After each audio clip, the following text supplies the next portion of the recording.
almost got arrested. It was one beer, one tequila, got stopped at a roadblock, and they were like, "You're done for."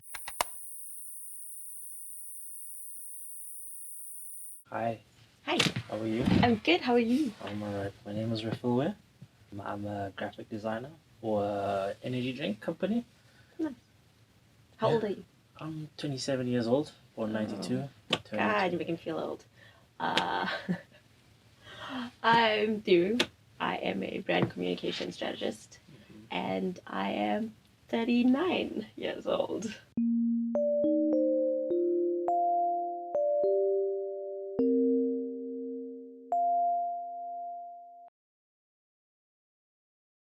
Should we start? Definitely. I'm gonna ask. Okay. What is the best piece of advice you've received? Best piece of advice. Ooh, I know this one. First year varsity. Shakes. Yeah, and it's a huge jump from matric to varsity. But nonetheless, I was told this is the best time of your life. As long as you don't come back with a baby, you come back with a certificate of graduation. That's it. Otherwise, enjoy it. And I did. Did you? Yes. Yay. I'm glad. I tell people the same thing. Uni is a rite of passage. I think the best piece of advice I got, which I only realized when I was a lot older, was when I was younger and I wanted to do a lot of stuff. My mom kept saying to me, "Do things in its time." Like, when you're 11, don't want to go to a club. Wait till you're 18 to gamble. And she was right. Do things in its time. Like, there's always time to do stuff. But if you rush life, like, you're losing time more than actually gaining time, trying to get there faster. Like passing through everything. Yeah. My turn? Sure. Share an experience you've had in your life that has taught you a lesson that you'll forever cherish. Jeez.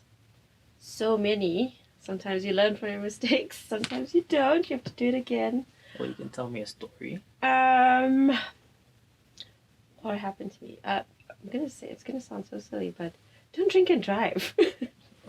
I thought I was brave, did some stupid things, and then almost got arrested on a night because I decided, and it was one beer, one tequila, got stopped at a roadblock, and they were like, "You're done for. That's gonna happen." So I think just don't do stupid shit. You know what I mean? Let's see, what story do I have? Oh yeah, we actually helped a lady on a roadside with my brother.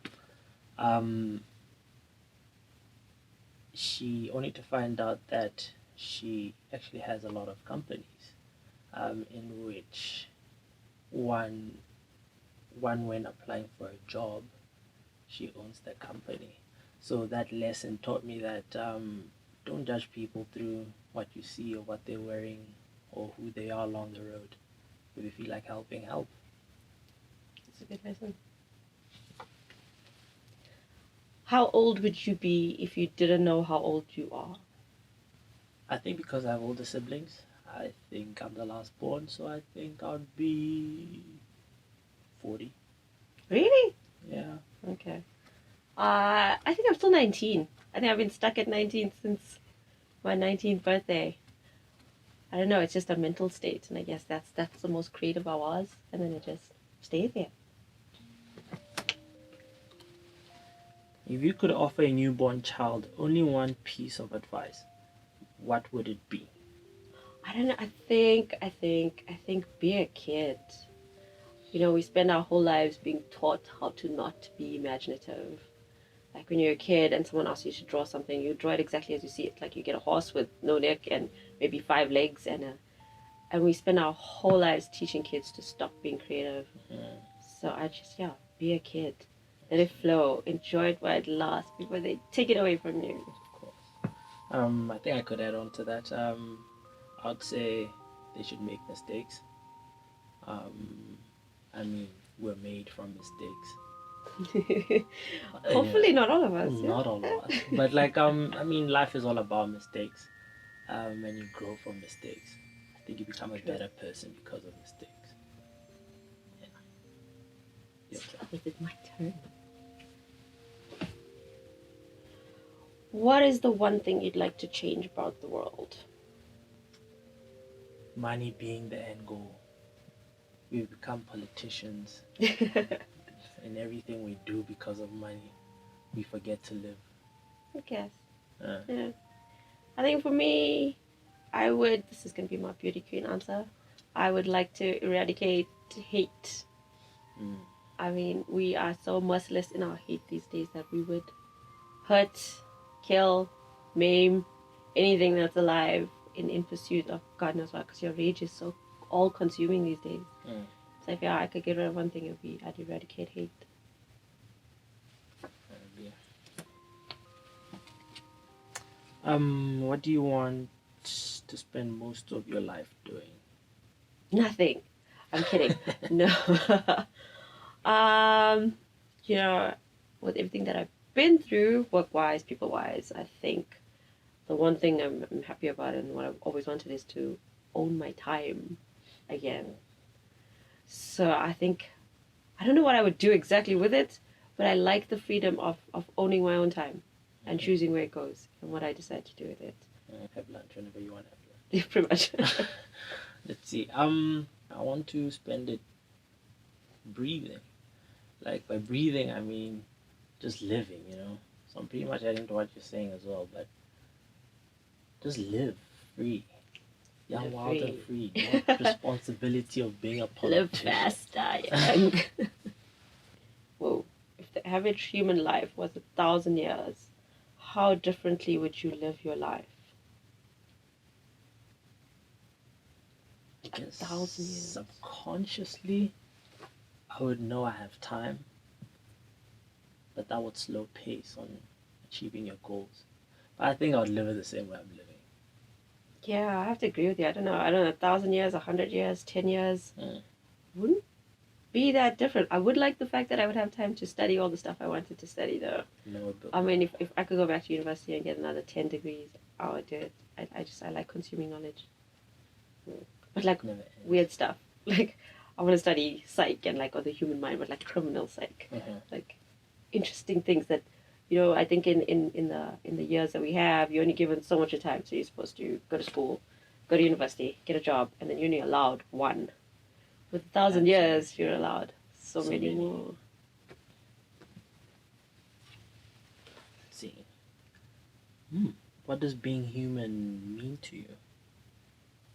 I'm only human after all. Being human means that I have a choice to do things. I have this theory when it comes to God and stuff, that if we were created in His image, then I'm just a piece of Him, which means technically I'm heading in the same direction. I think that's what human means to me, is trying to achieve that goal, that we're all going to reach some sort of godlike state at some point, of where we're actually so fully aware of what's going on and maybe actually use more than the 5% of our brains that we do use. I'd say being human is breathing. Literally. And just spending time and see what's around you. And I think most of us are slowly becoming robots lately. I think so, especially here. We forget what's around us. The world is on our fingertips now. Which is great. Is it? Yeah. And forgetting what's around you. Maybe that's why I like a lens. See through the lens, you see a lot. Last and final card, I think. Dun dun dun. What's the difference between being alive and truly living? Being alive, I'll say it again, is breathing.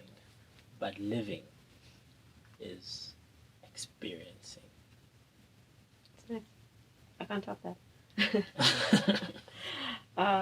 Yeah, I think it's the same thing we're talking about. Like, I mean, being alive is just doing the stuff you have to do every day. I get up, I brush my teeth, shower, I go to work, I do what I need to do. But living is actually seeing why you do those things. Like living in the moment, like doing things at the time that you're supposed to do it. Like not just brushing my teeth and thinking about the next thing. Like I have this argument with a lot of people. We're always thinking about what comes next, what comes next, what comes next. So I don't actually know what I'm doing now. And that's why often you walk out of the house going, did I switch the stove off? Did I lock the door?